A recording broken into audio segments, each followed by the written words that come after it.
Hi friends, आप सभी का आपके अपने चैनल लक्ष्य फाउंडेशन मैथ साइंस में स्वागत है। जैसा कि हमारा ज्योमेट्री का सेशन चल रहा है, जिसमें हमने कुछ टॉपिकों को इसमें पढ़ लिया है। ठीक है, तो हाँ, आज हम क्या करेंगे,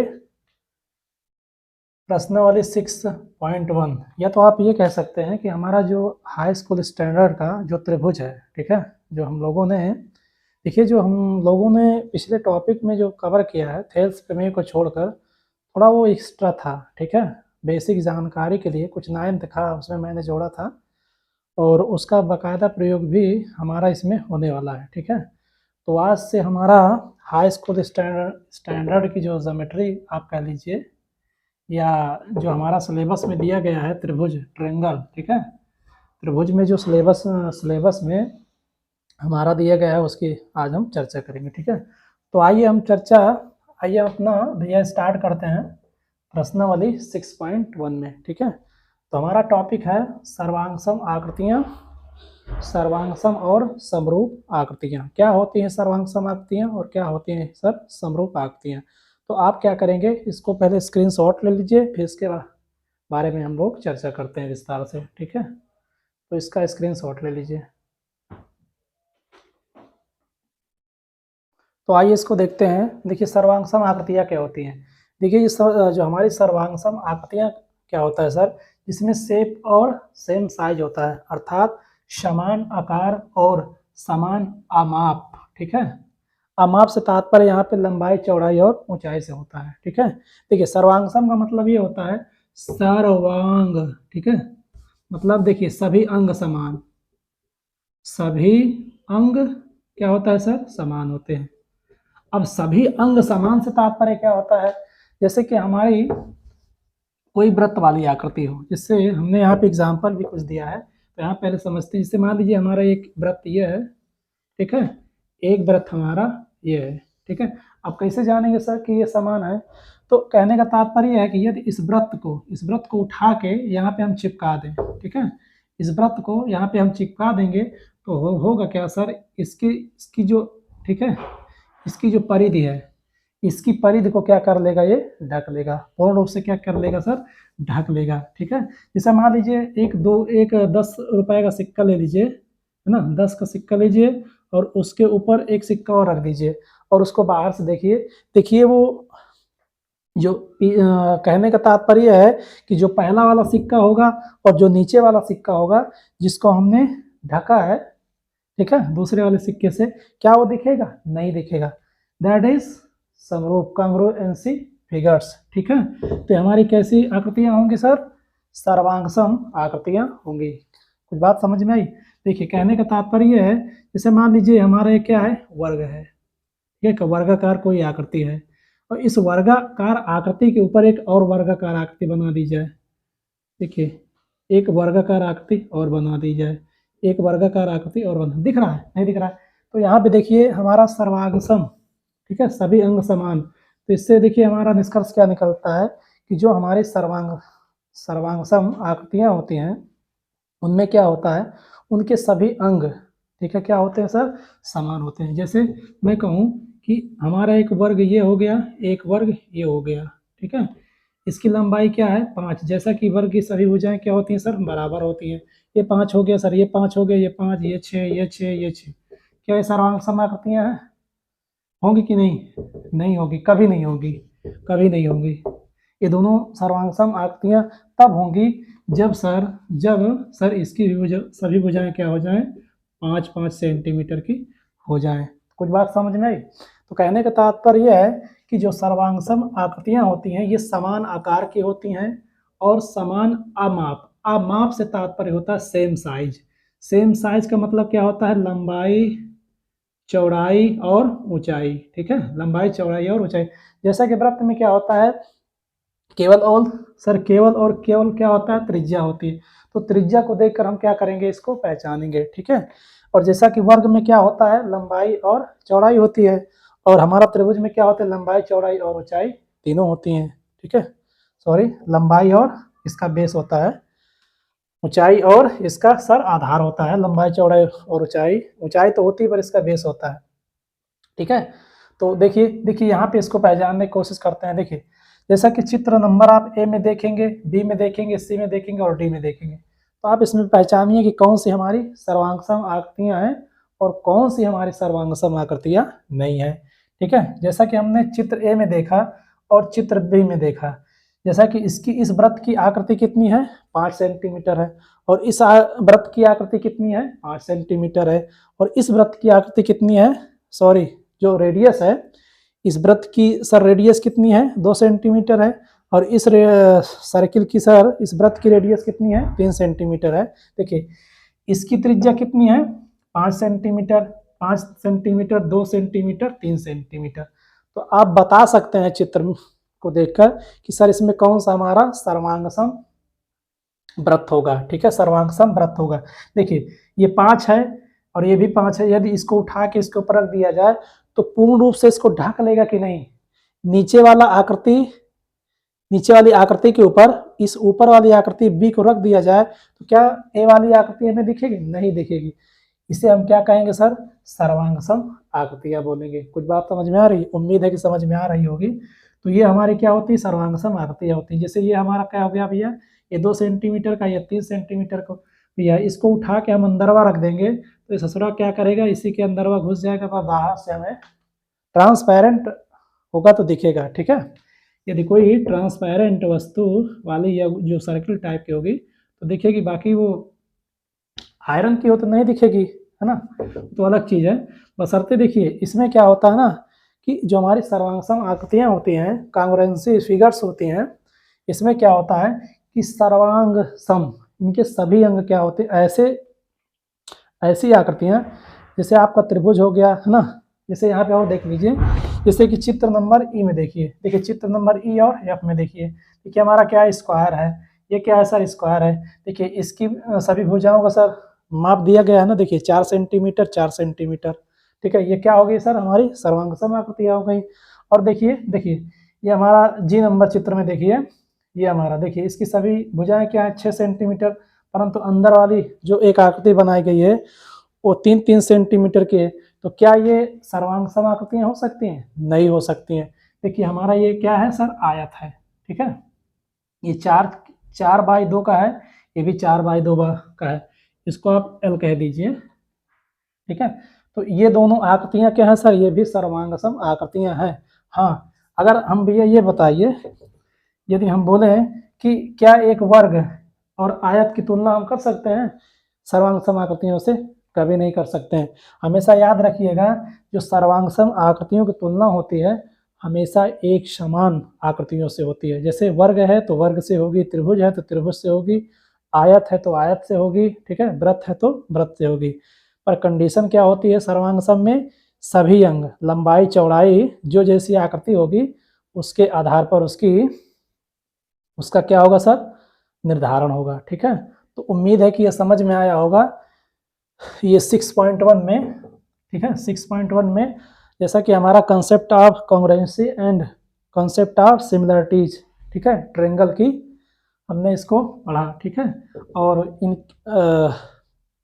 इसको हमने देखा। ठीक है, तो आइए देख लेते हैं इसको हम। समरूप सर आकृतियां क्या होती हैं। देखिए समरूप आकृतियों में क्या होता है, देखिए समान आकार परंतु आमाप, लंबाई चौड़ाई समान हो या आवश्यक नहीं होता है।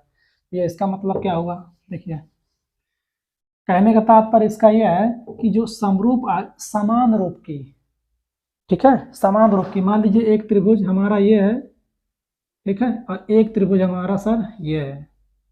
ओके, एक हमारा त्रिभुज ये हो गया और एक त्रिभुज हमारा ये हो गया। इसको बताइए, देखिए ये हमारा क्या है, ये भी त्रिभुज है, क्या ये भी त्रिभुज है।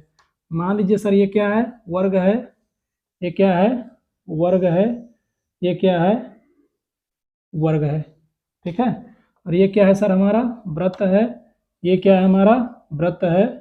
ठीक है, ये क्या है, हमारा त्रिभुज है, ये क्या है, हमारा त्रिभुज है। ठीक है, तो बताइए इसमें कौन कौन सी आकृतियां समरूप होंगी। ठीक है, देखिए जैसा कि मैंने बोला कि चाहे वो सर्वांगसम आकृतियों की तुलना हो, चाहे वो समरूप आकृतियों की तुलना हो, हमेशा याद रखिएगा तुलना हमेशा समान आकृतियों से होती है। ठीक है, ना कि मान लीजिए आप त्रिभुज से आप वृत्त की तुलना करवाएंगे तो सर कहाँ से समरूप हो जाएगा, ना ही समरूप होगा। ये तो पूरा कहते नहीं कि भैया पूरा नेचर ही चेंज हो जाएगा, है ना।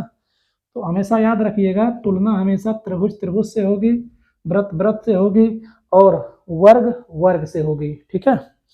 तो हाँ, समरूप आकृतियों में हमने क्या पढ़ा सर, देखिए समरूप समरूप आकृतियों में क्या होता है, समरूप, सम प्लस रूप, एक रूप की, एक शेप का, ठीक है, एक शेप क्या होता है सर, इसमें शेप क्या होता है, समान होता है, शेप समान होता है, परंतु परंतु इसमें क्या होता है, साइज, जो साइज होता है ये मैटर नहीं करता है, साइज त्रिभुज से ही तुलना होगी, जैसा कि मैंने बोला कि हमेशा समान समान से तुलना होगी, हमेशा क्या होगा, देखिए समरूप में क्या होता है कि हमेशा त्रिभुज तो हो, वो छोटा हो या बड़ा हो, पहला त्रिभुज छोटा हो या दूसरा त्रिभुज छोटा हो, या पहला त्रिभुज बड़ा हो या दूसरा त्रिभुज छोटा हो या बड़ा हो, यह मायने नहीं रखता है, हाँ वो समान रूप के होने चाहिए।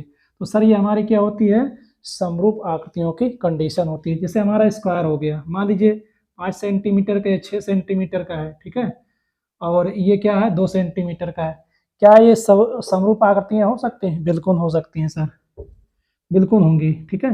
मान लीजिए 3 सेंटीमीटर का है, ये 6 सेंटीमीटर का है, ठीक है, इसकी ऊंचाई मान लीजिए समकोण त्रिभुज है, ये हमारा 90 डिग्री, मैंने जैसा कि बोला कि हमेशा तुलना समान समान समान जातीय आकृतियों से ही हमेशा यहाँ पे तुलना होगी, ठीक है। जैसा कि हमारा सर ये वर्ग है, ये वृत्त है, ये समकोण त्रिभुज है, और ये हमारा त्रिभुज हो गया, ठीक है। तो देखेंगे यहाँ पे, देखिए वर्ग वर्ग से तुलना, देखिए भुजा की माप कुछ भी हो, ये 5 सेंटीमीटर, 6 सेंटीमीटर, 2 सेंटीमीटर, इसकी रेडियस 3 सेंटीमीटर, और भैया इस वृत्त की रेडियस कितनी है, 6 सेंटीमीटर। तो देखिए वृत्त वृत्त से तुलना, देखिए ये भी गोलाकार है, ये भी गोलाकार है, ठीक है, ये वर्ग वर्ग की तरह है, इसकी भी सभी भुजाएं क्या है, बराबर हैं, इनकी भी सभी भुजाएं क्या है सर, बराबर हैं, अलग अलग बराबर है, ठीक है, इन सभी की भुजाएं क्या है सर, अलग अलग बराबर है, परंतु आकृतियां क्या है, सेम है, ठीक है। इनकी क्या है भुजाएं सर, मान लीजिए 4 सेंटीमीटर है, 5 सेंटीमीटर, 6 सेंटीमीटर, 8 सेंटीमीटर, ठीक है, क्या है इनकी लंबाई चौड़ाई क्या है सर, अलग अलग है, परंतु सर ये क्या होंगी, समरूप आकृतियां होंगी। उम्मीद है कि ये समझ में आया होगा, और यदि समझ में आया हो तो जो हमारे नए भाई बहन हो चैनल को सब्सक्राइब जरूर करिएगा।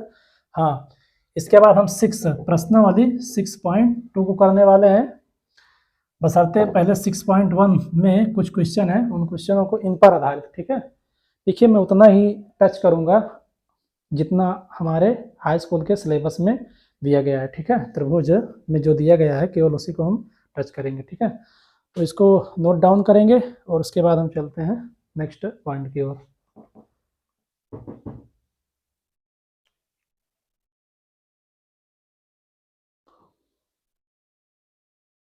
तो आइए देख लेते हैं भैया, देखिए सर्वांगसम और समरूप त्रिभुजों की जो स्थितियां हमने पढ़ा, तो आइए कुछ महत्वपूर्ण उनके बिंदु हैं, क्वेश्चन समझ लीजिए या प्रैक्टिस के रूप में इसको आप क्या करिएगा सर, नोट डाउन कर दीजिएगा, और स्क्रीनशॉट अपनी या तो अपनी नोटबुक में वैसे भी इसको लिखना ही है, ठीक है। देखिए कोष्टकों में दिए गए सही शब्दों का सर चयन करें या रिक्त स्थानों की पूर्ति करें, ठीक है। देखिए सभी वृत्त क्या होते हैं सर, सभी वृत्त क्या होते हैं, सर्वांगसम या समरूप, सर क्या होंगे, समरूप होंगे। क्यों सभी वृत्त सर्वांगसम या क्यों समरूप होंगे, देखिए चाहे वो छोटा वृत्त हो चाहे बड़ा वृत्त हो, ठीक है, चाहे वो छोटा त्रिभुज हो चाहे बड़ा त्रिभुज हो, ओके, चाहे वो छोटा वर्ग हो चाहे वो बड़ा वर्ग हो, चाहे वो छोटा आयत हो चाहे क्या हो सर, बड़ा आयत हो, या क्या हो बराबर का क्या हो सर, आकृति हो। कहने का तात्पर्य है कोई भी आकृति, और हमेशा याद रखिएगा तुलना हमेशा समानवादी आकृतियों से होगी, वर्ग से वर्ग की तुलना होगी, तभी हम समरूपता या सर्वांगसम की सर कंडीशन बता पाएंगे। हाँ, यदि मान लीजिए त्रिभुज की तुलना हम वर्ग से करें या वर्ग की तुलना आयत से करें, ठीक है, या वृत्त की तुलना हम आयत से करें, तो सर होगा क्या, ना ही तो यहाँ पर सर ना ही सर्वांगसम की कंडीशन फुलफिल होगी, और ना ही सर यहाँ पे हमारा समरूप की कंडीशन फुलफिल होगी। ठीक है, तो कहने का तात्पर्य यह है कि सर्वांगसम या समरूपता, ठीक है, सर्वांगसम या समरूपता की कंडीशन को तभी हम बता पाएंगे या फुलफिल कर पाएंगे जब आकृतियां क्या हो सर, समान हो। वर्ग से वर्ग की तुलना, वृत्त से वृत्त की तुलना, त्रिभुज से त्रिभुज की तुलना, आयत से आयत की तुलना। हाँ, अब वो आयत क्या है, लंबाई चौड़ाई में यदि क्या है सर, समान है। यदि ये 4 है, ये 4 है, ये 2 है, ये 2 है, क्या है ये सर, सर्वांगसम है। सर्वांगसम भी है और इसको हम समरूप भी कह सकते हैं। तो कहने का तात्पर्य है कि प्रत्येक वे आकृतियां या प्रत्येक ऐसी आकृतियां जो लंबाई चौड़ाई और हाँ आकृतियां समान हो, मतलब कहने का तात्पर्य है कि जो आकृति चाहे वो त्रिभुज हो, मैंने बोला ना कि त्रिभुज की तुलना त्रिभुज से, वर्ग की तुलना वर्ग से और वृत्त की तुलना वृत्त से की जाए, आकृतियां समान हो। हाँ, यदि उनकी लंबाई चौड़ाई यदि समान है तो सर्वांगसम होंगी। ठीक है, और समरूप की सर कंडीशन क्या होती है, समरूप की कंडीशन क्या होती है, लंबाई चौड़ाई समान हो चाहे समान न हो, या वो समरूप आकृति मानी जाएगी। कंडीशन ये है कि उसकी जो तुलना होगी समान आकृति से होनी चाहिए। उम्मीद है कि समझ में आया होगा और मज़ा भी आप लोगों को आ रहा होगा। तो बात समझ में आई। देखिए इससे क्वेश्चन बनेगा ही बनेगा, तो इसको आप नोट डाउन कर लीजिएगा। और हाँ देखिए सभी व्रत, मतलब सभी व्रत क्या होते हैं, सभी व्रत हमारे समरूप हो सकते हैं, परंतु सभी समरूप आकृतियां कभी सर्वांगसम नहीं हो सकती हैं। क्यों? क्योंकि भाई सर्वांगसम की कंडीशन में क्या होता है, सभी अंग समान होने चाहिए, लंबाई चौड़ाई ऊंचाई सभी क्या हो, समान होने चाहिए, परंतु समरूप में ऐसा नहीं होता है।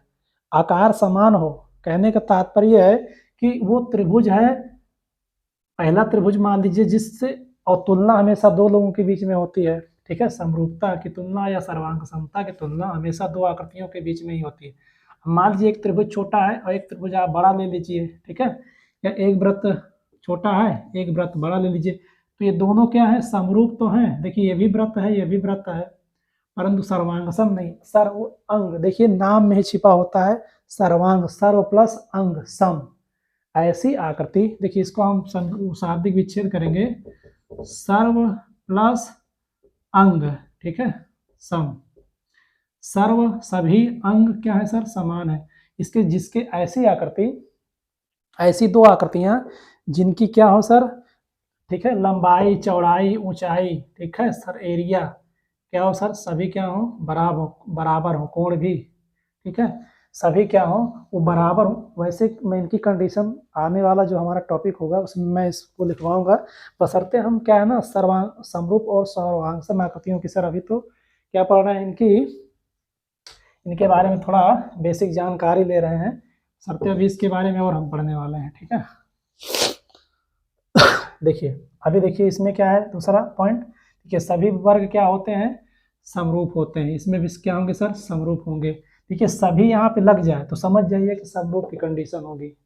ओके, और बाकायदा यदि सर्वांगसम की कंडीशन होगी तो उसमें हाँ उसमें कंडीशन दिया जाएगा कि सभी सर्व अंग प्लस समान, ठीक है, सभी अंग जब समान होंगे तो उसकी एक कंडीशन दी जाएगी। ओके, तो इसको आप देखेंगे। देखिए सभी त्रिभुज क्या होते हैं, समबाहु होते हैं। ठीक है, समबाहु से तात्पर्य यहाँ पे समरूप। ठीक है, देखिए मान लीजिए छोटा त्रिभुज है एक बड़ा त्रिभुज है, ठीक है, छोटा चाहे वो बराबर त्रिभुज हो, चाहे वो बराबर का हो, चाहे वो छोटा या बड़ा का हो, समझ में बात आई, चाहे वो छोटा त्रिभुज हो, एक समान त्रिभुज हो, चाहे वो छोटा बड़ा हो, तब भी वो क्या होगा सर, समरूप ही होगा। देखिए समरूप और सर्वांगसम में जो इनके बारे में इतना बोल रहा हूँ, आप क्या करेंगे, कंफ्यूजन 1% भी अंदर नहीं भरने वाले हैं। ठीक है, तो जैसा कि मैंने बोला कि देखिए फिर से देख लेते हैं भैया इसको। देखिए सर्वांगसम और समरूप देखिए नाम में ही छिपा हुआ है। सर्वांग सभी अंग समान, लंबाई चौड़ाई ऊंचाई, आमापांक आमाप जो होता है, जो साइज होता है, जब उसके सभी क्या होते हैं सर, समान होते हैं, कोई भी आकृति हो तो वो क्या कहलाता है, सर्वांगसम कहलाता है। हाँ, समरूप में क्या होता है, एक समान रूप, है ना। अब मान लीजिए दो आदमी खड़े हैं, ठीक है, ये दो क्या हो गए सर, आदमी खड़े हैं, है कि नहीं, ये दो क्या है, आदमी खड़े हैं।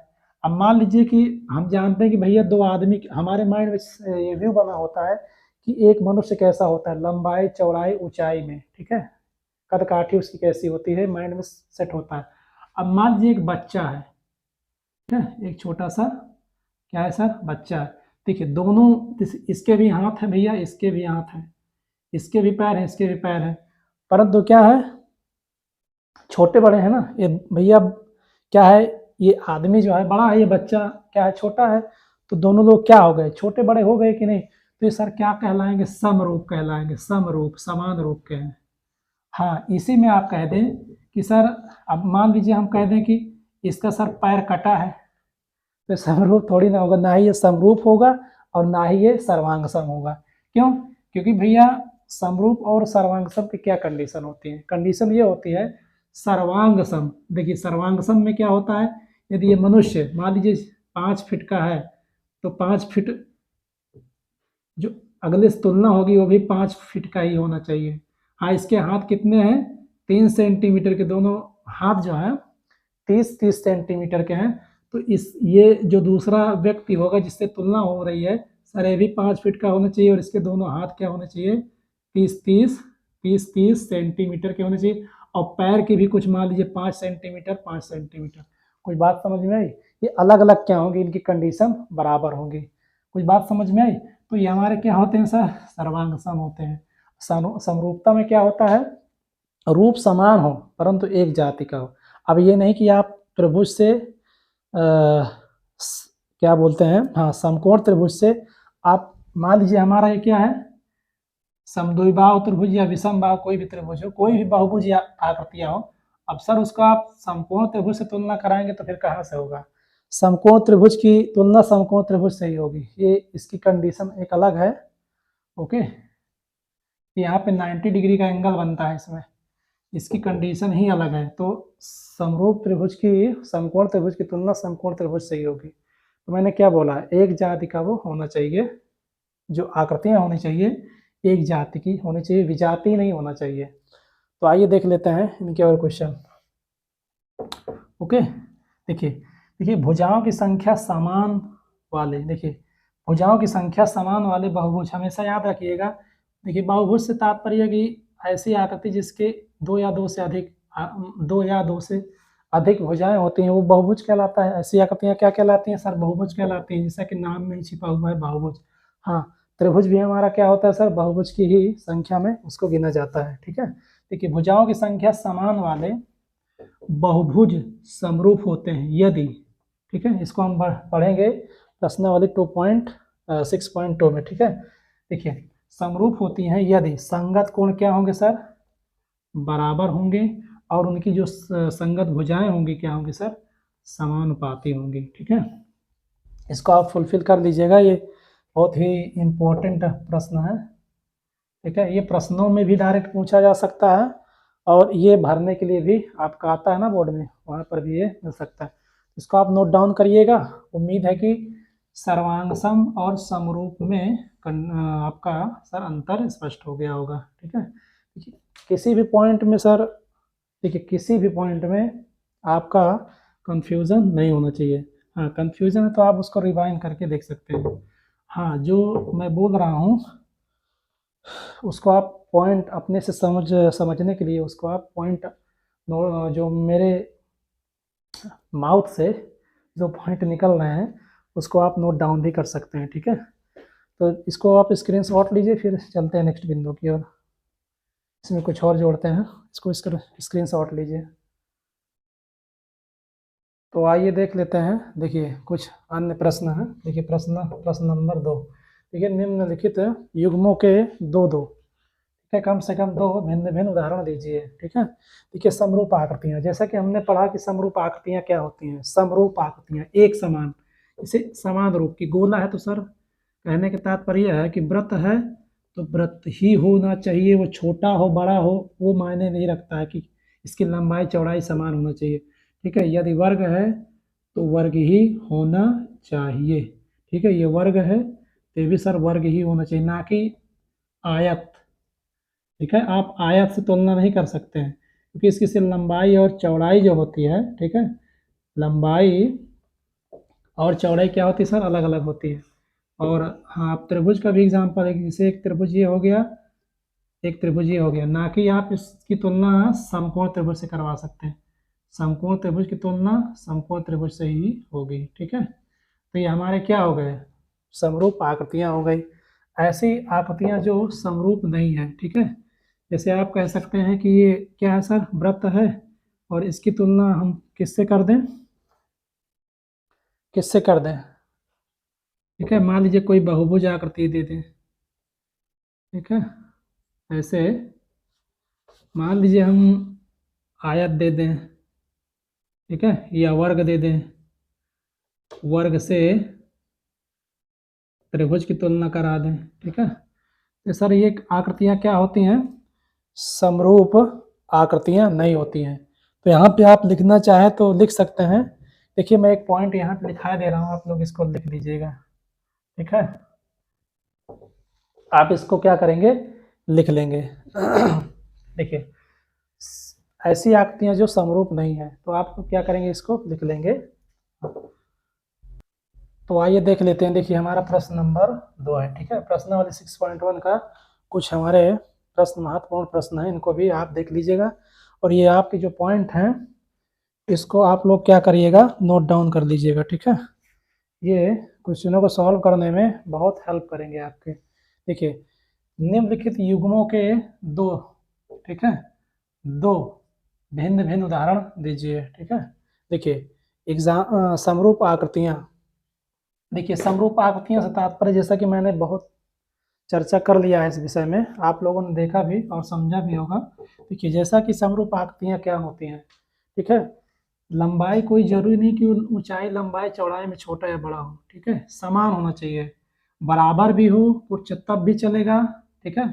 यदि या भैया ये गोला इतना बड़ा है, देख रहे हैं ना, ये गोला, कहने का तात्पर्य है कि यदि इस वृत्त की त्रिज्या 3 सेंटीमीटर है और इसकी भी त्रिज्या क्या है सर, 3 सेंटीमीटर है, थोड़ा सा हम सही से बना देते हैं। देखिए ये वृत्त क्या है, दोनों बराबर है, समान त्रिज्या आर आर, ठीक है, और इस त्रिज्या की मान लीजिए वैल्यू कितनी है, 5 सेंटीमीटर है, इसकी कितनी है सर, 10 सेंटीमीटर। तब भी देखिए मान लीजिए इसकी क्या है, दो दो दो दो, देखिए यहाँ पे, देखिए यहाँ पे क्या होगा, ये जो हमारे दो नीचे वृत्त बने हैं, दोनों वृत्तों की त्रिज्याएं कितनी है, 2-2 सेंटीमीटर है। देखिए यहाँ पे दो कंडीशन होगी, ये सर्वांग वृत्त भी होंगे और समरूप भी होंगे, ठीक है। ये क्या होगा, इसकी त्रिज्या कितनी है, 5 सेंटीमीटर, और इसकी त्रिज्या कितनी है, 10 सेंटीमीटर। देखिए ये क्या होंगे भैया, दोनों समान है ना, वृत्त ये भी है और वृत्त ये भी समान रूप के, समान रूप के हैं, तो भरत सर ये क्या होंगे, समरूप, क्या होंगे, समरूप आकृतियां होंगी। परंतु ये जो हमारी समरूप आकृतियां हैं, ये कभी दोनों क्या होंगे सर, सर्वांगसम नहीं होंगे, ठीक है। समरूप आकृतियां कहने का तात्पर्य है कि समरूप आकृतियां कभी पीछे लौट के नहीं आएंगी, अर्थात सर्वांगसम की स्थिति नहीं बता सकती हैं। परंतु देखिए मैंने यहाँ थोड़ा उल्टा बता दिया, सॉरी, देखिए और जो मैंने बताया सही है, ठीक है। देखिए क्या है, मान लीजिए इसकी रेडियस कितनी है, 2 सेंटीमीटर, इसकी रेडियस कितनी है, 2 सेंटीमीटर। देखिए प्रत्येक प्रत्येक सर्वांगसम आकृतियां, प्रत्येक सर्वांगसम आकृतियां समरूप होती हैं, ठीक है, प्रत्येक सर्वांगसम आकृतियां समरूप होती हैं, परंतु प्रत्येक समरूप आकृतियां कभी सर्वांगसम नहीं हो सकती हैं, ठीक है, इसको दिमाग में बैठा लीजिएगा। सर्व अंग अर्थात सभी अंग समान, यदि इस वृत्त को इस वृत्त के ऊपर रख दिया जाए और ढक दे पूर्ण रूप से, इसको पूर्ण रूप से ढक दे और बाहर से दिखाई न दे, तो इस क्या होगा सर, सर्वांगसम होंगे। परंतु यदि ये हमारा वृत्त क्या है, इतना बड़ा है और ये वृत्त इतना बड़ा है, मान लीजिए कांच का सिक्का है, ठीक है, उदाहरण ज़्यादा अच्छा समझ में आएगा, उसको आप क्या करिए, मान लीजिए दोनों कांच की क्या है, सर्किल है, तो इस बड़े वाले कांच को इसके ऊपर रख दिया जाएगा, तब क्या होगा सर, ये दिखेगा बाहर से, ठीक है। यदि इसी कांच के सिक्के को हम सेम कर दें, बराबर का कर दें, तब ढकें तो सर नहीं दिखेगा, मोटा दिखेगा, पर ये समझ में नहीं आएगा कि इसके अंदर भी कोई आकृति ठीक है, सर्किल टाइप का रखा हुआ है।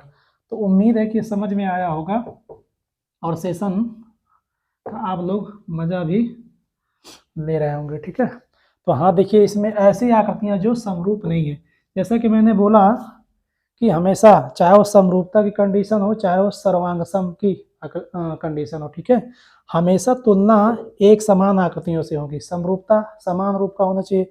सर्वांग देखिए, सर्वांगसम में क्या होता है सर, सभी अंग क्या होते हैं सर, समान होते हैं। चाहे वृत्त हो, चाहे वो त्रिभुज हो, चाहे कोई भी आकृति हो, तुलना हमेशा समान आकृतियों से होगी। ठीक है, देखिए अब इसकी तुलना हम, देखिए ये वृत्त है हमारा, ये आयत है। अब इसकी तुलना हम क्या करेंगे, आप वृत्त की तुलना आयत से करेंगे तो सर ये वृत्त हो गया, ये आयत हो गया, ये तो पूरा नेचर ही चेंज हो गया। कहाँ से होंगे ये सर्वांगसम, ना ही ये सर्वांगसम होंगे और ना ही सर ये क्या होंगे, समरूप होंगे। ठीक है, देखिए अब यहाँ पे वर्ग की तुलना त्रिभुज से की गई। अब सर कहाँ से होंगे ये सर्वांगसम की कंडीशन कहाँ से, या सर्वांगसम या समरूपता की कंडीशन कहाँ से फुलफिल कर रहे हैं, कहाँ कर रहे हैं। तो इसका मतलब क्या हुआ कि हमेशा जो तुलना होती है, चाहे वो सर्वांगसम की कंडीशन हो, चाहे वो समरूपता की कंडीशन हो, हमेशा तुलना समान आकृतियों से होती है। ठीक है, तो आप लोगों को उम्मीद है कि समझ में आया होगा। ठीक है, सॉरी, देखिए यहाँ पे मैंने कुछ नोट लिखा है, इसको आप बाकायदा लिख लीजिएगा, काम करेंगे क्वेश्चनों को सॉल्व करने। देखिए सर्वांगसम आकृतियाँ, ठीक है, सदैव समरूप होती हैं, सदैव। ठीक है, सर्वांगसम आकृतियाँ, मान लीजिए वृत्त है, मैंने बोला ना कि ये वृत्त है, इसको आप ढकेंगे, मतलब ये हमारी अगर सर्वांगसम आकृतियाँ हैं, मान लीजिए कितना है, 3 सेंटीमीटर रेडियस का सर्किल है, ये भी 3 सेंटीमीटर का है। इसके इसके इस सर्किल को इसके ऊपर रख देंगे तो पूर्ण रूप से इसको क्या करेगा, ढक लेगा। That is called congruency shape. ठीक है, ये आपको क्या कहलाएगा सर, सर्वांगसम आकृतियाँ कहलाएंगी। हाँ, जैसा कि सर्वांगसम आकृतियाँ सदैव सदैव समरूप होती हैं, परंतु समरूप आकृतियाँ कभी सर्वांगसम नहीं। कहाँ से होंगी भाई, मान लीजिए त्रिभुज है, चलिए ठीक है, इसको बराबर लंबाई चौड़ाई ऊंचाई का कर दीजिए, इसकी सभी भुजाएं बराबर कर दीजिए, सर्वांगसम हो गई। अब इसको सर छोटा या बड़ा कर दीजिए, ठीक है, इसको आप छोटा बड़ा कर दीजिए। त्रिभुज तो है, पर सर ये लंबाई चौड़ाई में इसका एरिया कुछ और होगा सर, इसका एरिया कुछ और होगा, तो क्षेत्रफलों में भी क्या होगा सर, अंतर होगा। सारे पॉइंटों को मैं नोट करवाऊंगा। ठीक है, बशर्ते आप आकृतियों में तुलना अभी करना सीखिए। देखिए कभी सर्वांगसम हो या आवश्यक, देखिए परंतु समरूप आकृतियाँ कभी सर्वांगसम हो यह आवश्यक नहीं होता है। बहुत इंपॉर्टेंट बिंदु है। देखिए नोट नंबर 2, इसको आप नोट नंबर 1 मानिएगा, ये एक्स्ट्रा पॉइंट है, इसको समझने के लिए मैं यहाँ पे बिया छाप दिया हूँ। समझने क्या, आप इसी का सर आप उत्तर समझ सकते हैं नोट के रूप में। देखिए देखिए सर्वांगसम तथा समरूपता की तुलना हमेशा, ठीक है, सर्वांगसम, देखिए चाहे वो सर्वांगसम आकृतियां हो, चाहे वो समरूपता वाली आकृतियां हो, ठीक है, इनकी तुलना हमेशा एक समान आकृतियों से, बात समझ में आई, एक समान आकृतियों से क्या होनी चाहिए सर, वो तुलना होनी चाहिए। एक समान आकृतियों से तुलना, एक समान आकृतियों से तुलना हमेशा एक समान आकृतियों से होनी चाहिए। ठीक है, अर्थात वृत्त की तुलना वृत्त से, वर्ग की तुलना वर्ग से, त्रिभुज की तुलना त्रिभुज से, और देखिए त्रिभुज की तुलना यदि आप वृत्त की तुलना वर्ग से करेंगे, कोई भी आकृतियां हो, देखिए भिन्न भिन्न आकृतियों से आप कभी भी तुलना नहीं कर सकते हैं समरूपता और सर्वांगसम की कंडीशन में। ठीक है, तो इसको आप नोट डाउन कर लीजिएगा और इसको समझिएगा। तो चलते हैं नेक्स्ट बिंदु की ओर, इसको आप लोग नोट डाउन करिए।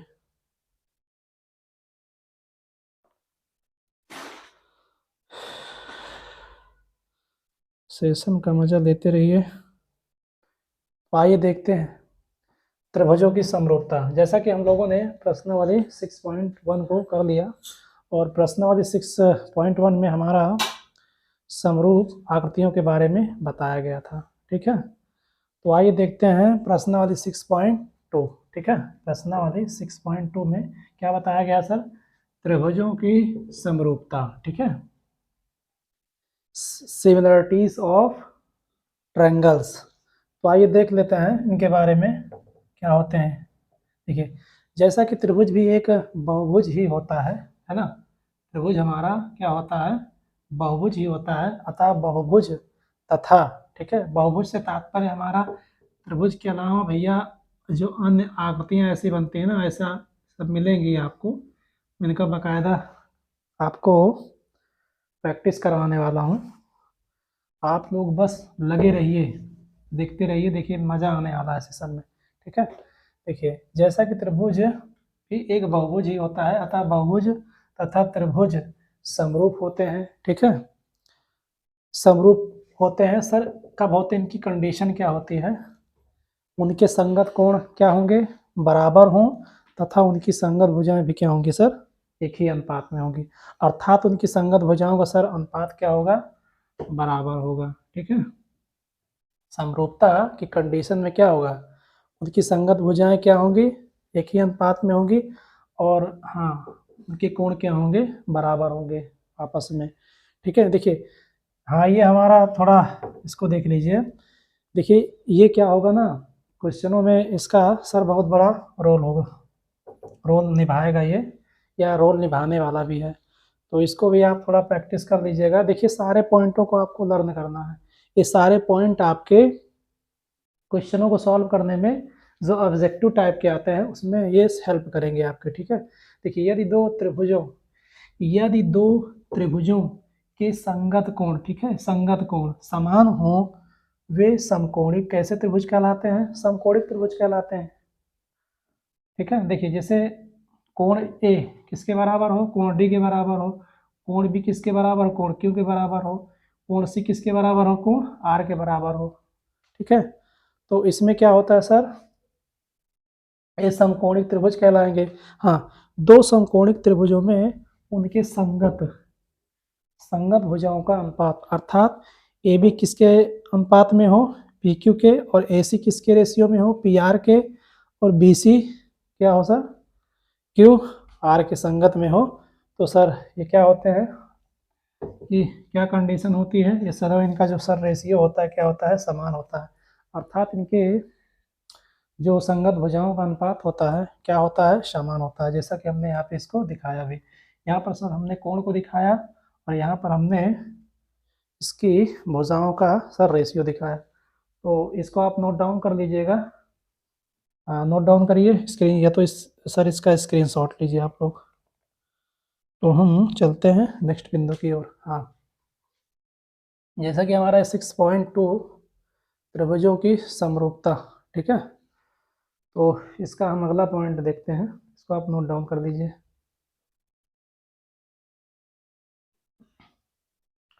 कुछ अन्य पॉइंट भी हैं उसको भी नोट डाउन कर लेंगे जो हमें, तो आइए देख लेते हैं। देखिए ये जो मैं बिंदु, देखिए कुछ ये क्लास 9th का ये प्रमेय है, इसको आप लोग क्या करेंगे, नोट डाउन कर लेंगे, और इसका प्रयोग कहाँ पर होने वाला है आप लोग अपने आप ही समझ जाएंगे, ठीक है। तो हाँ, जैसा कि मैंने इसके पहले वाले लेक्चर में, कुछ लेक्चरों में मैंने सर 24-25 में थेल्स का थ्योरम पढ़ाया था। तो मैं क्या करूँगा सर, थेल्स थ्योरम और थेल्स की जो विलोम, ठीक है, अर्थात जो हम आधारभूत है ना, आधारभूत क्या बोलते हैं इसको, थेल्स जी को, थेल्स की थ्योरम को और किसके नाम से जानते हैं, आधारभूत समानुपातिक प्रमेय भी इसको बोलते हैं ना।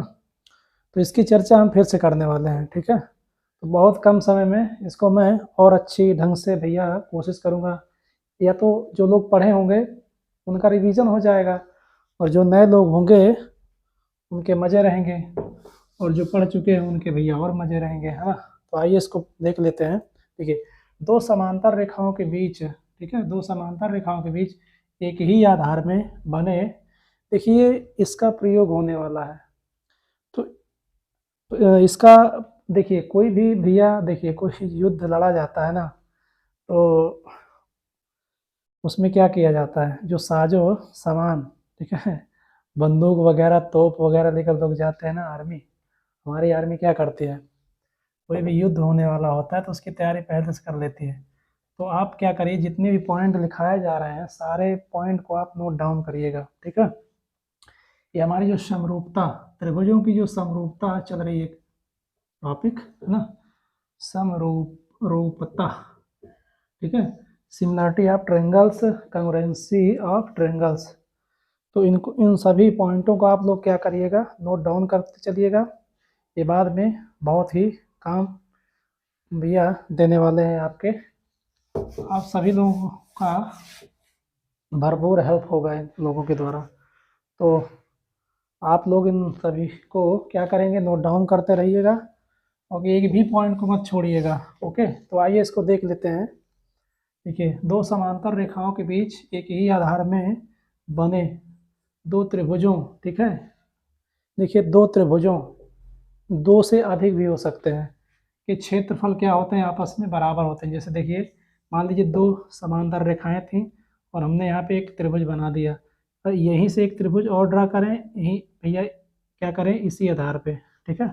देखिए, हमारा आधार क्या है, ए बी, और इसके शीर्ष देखिए सी और डी, ठीक है। यहीं से आप कितने भी त्रिभुज बना सकते हैं, कितने भी त्रिभुज बनाइए, परंतु इनके आधार जो सर क्या होंगे, समान होने चाहिए। तो इन सभी के क्षेत्रफल क्या होंगे, समान होंगे। ये प्रमेय नंबर 9.2 की प्रमेय है, कक्षा 9 की, ठीक है। तो आप लोग इसको नोट डाउन कर लीजिएगा, ये बड़ा ही इतना अच्छा रोल निभाने वाली है थेल्स थ्योरम में। तो आप लोग क्या करिएगा, जितने भी पॉइंट मैं नोट डाउन करा रहा हूँ सभी पॉइंटों को आप नोट डाउन करते रहिएगा। और हाँ, जैसा कि हमारा जो नेक्स्ट लेक्चर होगा वो थेल्स जी के प्रमेय पर होगा, और थेल्स की हम विलोम भी कवर करने की पूरी कोशिश करेंगे हम आने वाले लेक्चर में। तो ठीक है, पढ़ते रहिए, मस्त रहिए, स्वस्थ रहिए।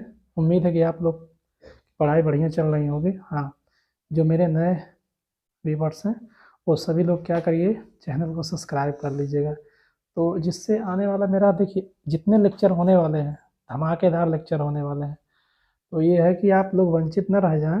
हाँ, वीडियो को शेयर भी करते रहिएगा और अधिक से अधिक नए लोगों को भी सर जोड़ते रहिएगा। तो ठीक है, मिलते हैं नेक्स्ट लेक्चर में नए आगाज़ के साथ। तब तक के लिए धन्यवाद, नमस्कार।